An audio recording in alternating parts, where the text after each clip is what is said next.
moters žirgo sportinės karjeros patirčiai kaupti. Tačiau Ieva Stankevičiūtė būtent nuo jos priklausys, kiek persirungime mes matysime vaikų, 3 ar 4.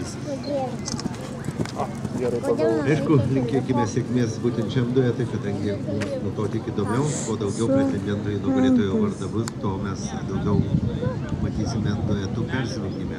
O tai jau mums visiems yra sportinio azarto momentas, kadangi yra galimybė sirgti už raitelius, kurie sėkmingai įveikia pagrindinę rungtį.